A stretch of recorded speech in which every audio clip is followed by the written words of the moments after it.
If you want to know if a nation's economy is secretly in trouble, don't look at the stock exchange. Look at the price of a sesame seed bun.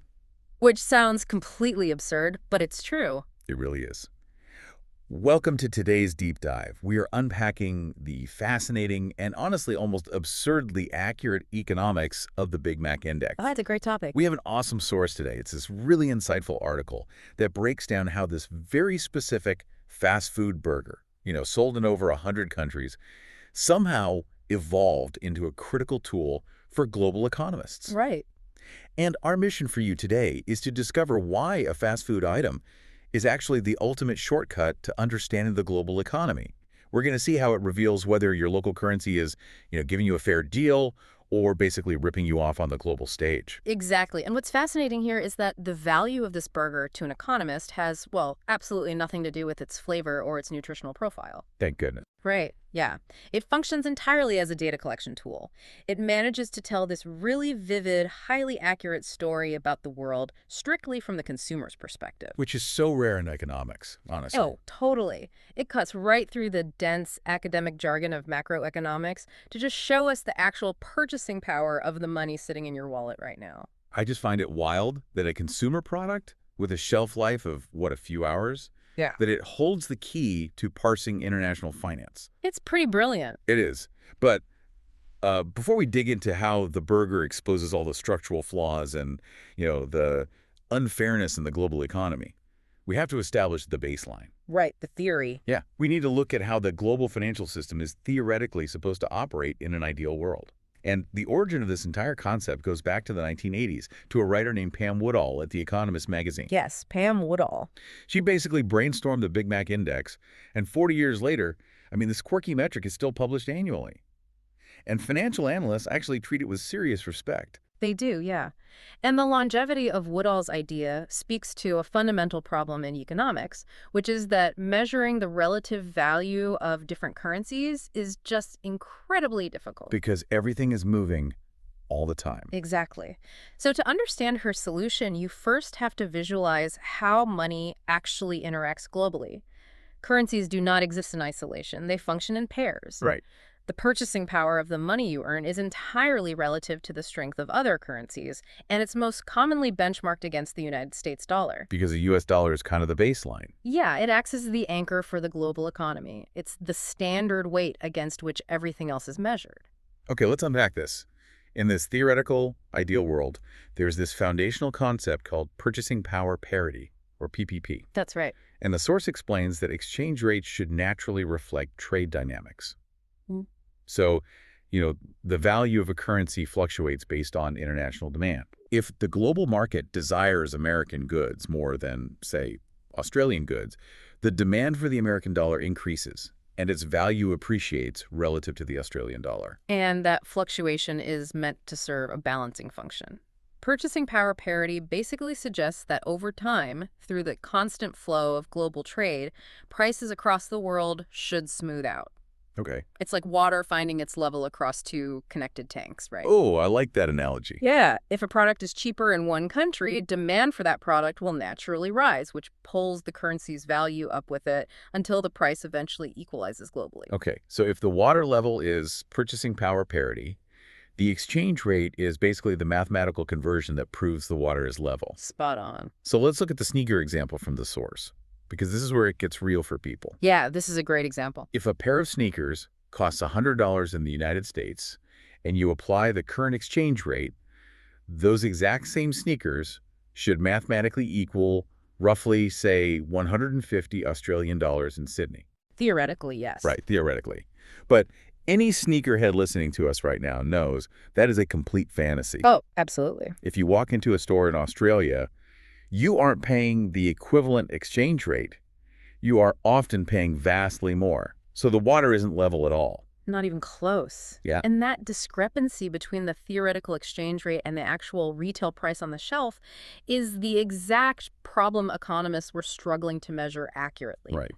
If Australians are paying a massive premium for those sneakers, even after you adjust for the currency conversion, it signals that the Australian consumer is structurally worse off. Their money just literally does not go as far. Exactly.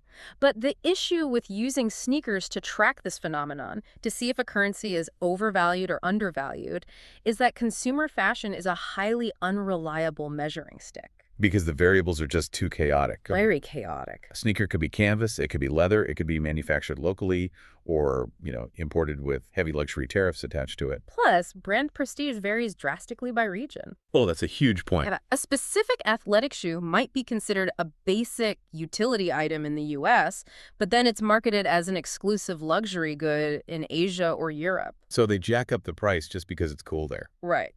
You cannot measure a baseline economic theory when the perceived value of the item changes every time it crosses a border. Economists desperately needed a reliable, universal constant, a control variable. And to the perfect economic specimen, The burger. the burger. Yeah. The Big Mac fits the mold flawlessly because it strips away all of those chaotic variables. First of all, it is available in almost every single country. Yeah, the footprint is massive. But more importantly, McDonald's enforces strict standardization, like Yeah. obsessive standardization. They really do. No matter where you go, the raw ingredients are essentially identical. 2 all-beef patties, special sauce, lettuce, cheese, the drill. The marketing campaigns are standardized. The packaging is uniform. It is a mass-produced, highly controlled product. And for an economist, the raw data is highly accessible. You don't have to audit thousands of local retail stores to find the average price of shoes. No, you don't. The price of a Big Mac is standardized across entire regions. You could just look it up. And that standardization is exactly what makes it a composite indicator. What do you mean by composite? Well, think about what goes into producing that burger locally. You aren't just measuring the cost of beef and wheat. Okay. To sell a Big Mac in London or Tokyo, the franchise has to pay local commercial real estate rent.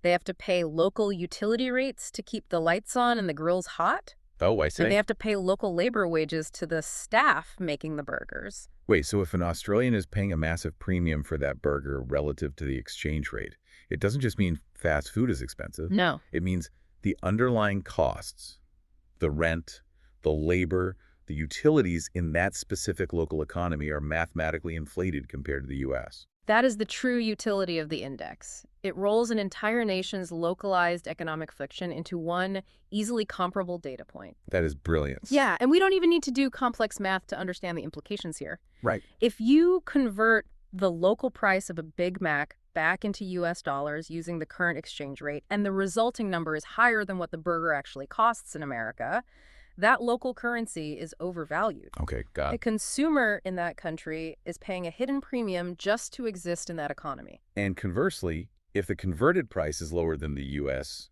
baseline, their currency is undervalued, meaning their local purchasing power is relatively strong. Exactly. Which takes us straight from the 1980s theory into the stark reality of the 2024 index findings. The source provides the latest data, and it paints a very clear picture of who is winning and who is losing in the current global economy. It really does. The 2024 results are highly indicative of the shifting global landscape right now. So who's winning? Well, if we look at the overvalued end of the spectrum, consumers in Switzerland and Norway are currently far better off than most of the rest of the world.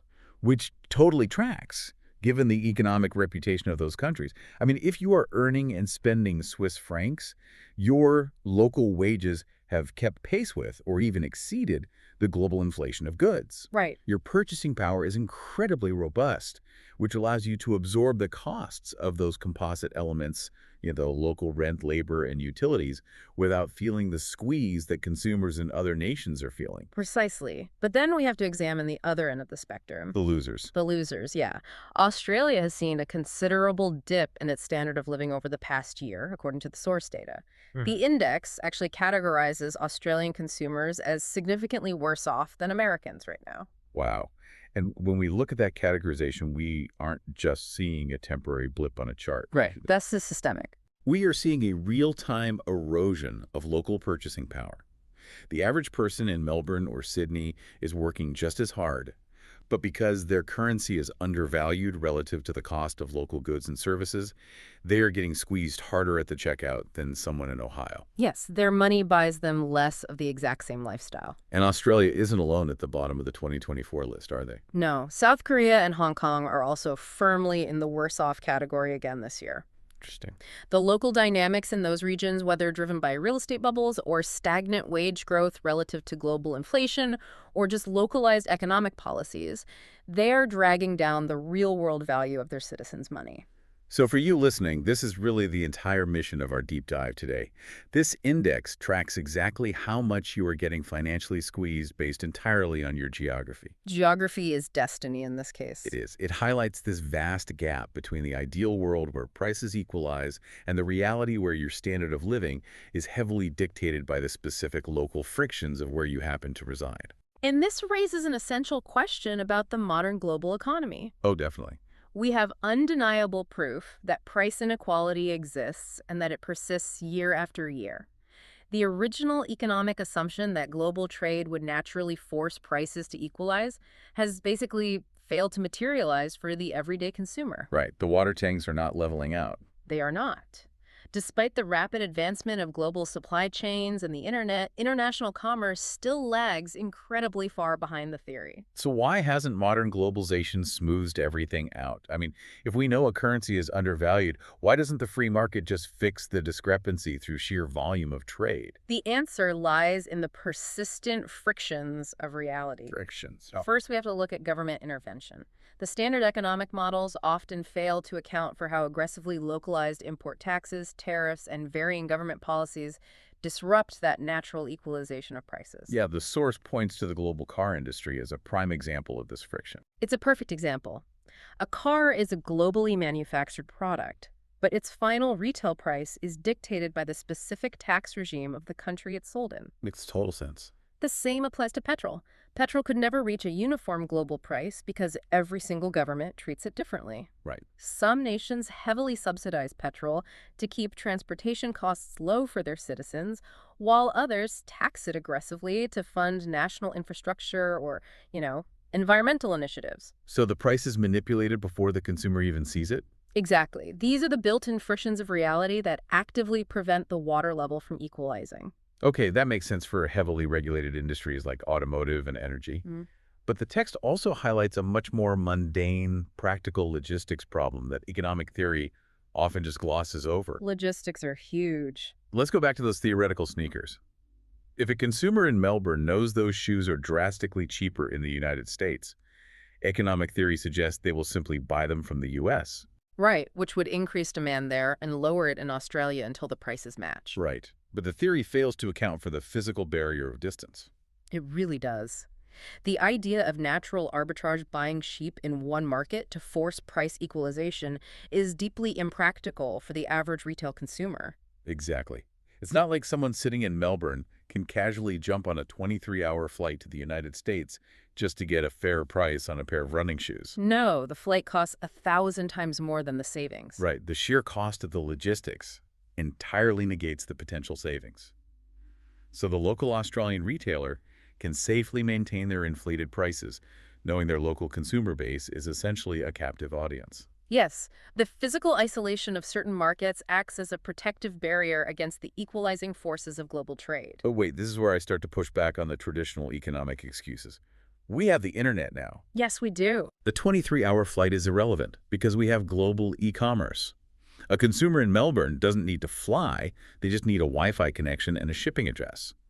So why hasn't the digital revolution collapsed these regional price walls? Now if we connect this to the broader landscape of modern retail, the source reveals the most frustrating reason for persistent price inequality. Okay. Corporate strategy. Thus it is. The internet actually did provide the tools to equalize global pricing, but companies actively choose not to use them. Wow. The text outlines a massive divide in how companies treat the global consumer, basically categorizing the market into legacy brands versus modern e-commerce brands. And the distinction between those two categories is entirely based on how they utilize technology to enforce regional pricing, right? Yes. The source notes that younger, modern e-commerce brands actually follow the economic theory much closer. They do. They tend to operate with a high degree of transparency. A modern, digital-first brand typically offers a unified, global base price for their products. Okay, so a fair price. Yeah, if a jacket costs $100, it costs $100 globally. The only variable passed on to the consumer is the actual literal cost of international shipping. Which is fair. You pay for the shipping, but the product price remains equalized regardless of your location. Exactly. But then we have the legacy brands. Legacy brands. The source specifically identifies these as massive, entrenched corporate entities established before 2013. Right. And these companies have deeply established regional distribution networks. And instead of using the internet to unify their pricing, they use technology to artificially enforce the exact same geographic borders that the internet was supposed to erase. It's a very deliberate strategy. The source details how these legacy brands maintain completely separate geofenced websites for each country. Geofencing, it's so frustrating. It is. They utilize IP blocking and regional distribution licensing to segment the global market into isolated captive zones. So let's say you are that consumer in Melbourne, and you try to go to the main U.S. website to buy those shoes at the fair equalized price. Yeah. The legacy brand detects your Australian IP address, actively blocks you from the U.S. site, and forcefully redirects you to their specific Australian domain. Where the price has been artificially inflated far beyond the actual exchange rate. That's just bonkers. The source argues this is a deliberate strategy to maximize regional profits at the expense of the global consumer. Obviously. They are leveraging their brand prestige and their control over local distribution channels to extract a massive consumer surplus from undervalued markets. Yeah, the text calls out a renowned swoosh-running brand as a prime example of this tactic. They maintain these rigid digital fences to charge Australians significantly more for the exact same shoes than what Americans pay. They do? And the local consumers are essentially trapped. And that trap is incredibly effective because of local market dependency. Yes, this was one of the most revealing parts of the source material for me. It highlights Australia's specific vulnerability to this geofenced corporate strategy. Because Australia lacks major, trend-setting local retail brands of its own, the population is heavily reliant on US and UK companies for the latest sneakers, fashion, and consumer goods. And that dependency completely eliminates the consumer's leverage. Because they know where else to go. Exactly. The legacy brands understand that the local alternatives are not viewed as viable substitutes by the target demographic. The source paints a very vivid picture of this reality. Like if you walk into a large Australian shopping center, it is packed with crowds of teenagers eagerly seeking out the latest releases from massive American retailers. Yep. The local Australian stores are scarce, and the ones that do exist are viewed merely as budget options, not as prestige trendsetters. Right. So these kids, and by extension their parents, have absolutely no choice but to pay the artificially inflated premium prices dictated by the legacy brand's geofenced website. They are caught in a perfect storm of geographical logistics, high brand prestige, and aggressive digital market segmentation. It's so unfair. It is. The promise of the internet was a borderless, equalized market where purchasing power parity could actually function. But the reality is that legacy corporate strategy has actively weaponized technology to keep the global market fragmented. Which brings us full circle to why Pam Woodall's Big Mac Index remains such a vital piece of economic analysis. It absolutely does. We started this deep dive looking at a sesame seed bun, and what we found is a brilliant tool for cutting through the noise. The burger matters because it completely bypasses the geofence websites, the luxury brand prestige, and the aggressive regional marketing strategies. It does. It reduces the complexity of global finance and corporate pricing strategies down to a single, localized composite metric. A metric everyone understands. Yes. It reveals the undeniable truth about exactly who is winning, who is losing, and how severe the friction is in your specific corner of the globe. It's a really powerful reminder that while the global market constantly promises parity and a fair deal, the reality is dictated by the stubborn friction of shipping logistics, local government taxes, and the heavily guarded digital walls of legacy brand pricing. Which means it requires genuine critical thinking from you, the consumer, to look past the marketing and understand exactly what the money in your pocket is actually worth. Spot on. As we wrap up today's deep dive, I want to leave you with something to ponder on your own. Okay. We've explored the deep divide between transparent, modern e-commerce and the rigid geofence strategies of older legacy brands. Right. But as borderless shopping apps and artificial intelligence continue to aggressively challenge those older corporate models, Yeah. dismantling the technical barriers of IP locking and regional distribution, How long will it be until geofenced pricing collapses entirely? That is the million-dollar question. Will the Big Mac Index eventually become an obsolete relic? In a future where global shopping technology finally forces every single product on Earth to have one instantly equalized global price tag. It's a fascinating thought. Thank you for joining us on this deep dive.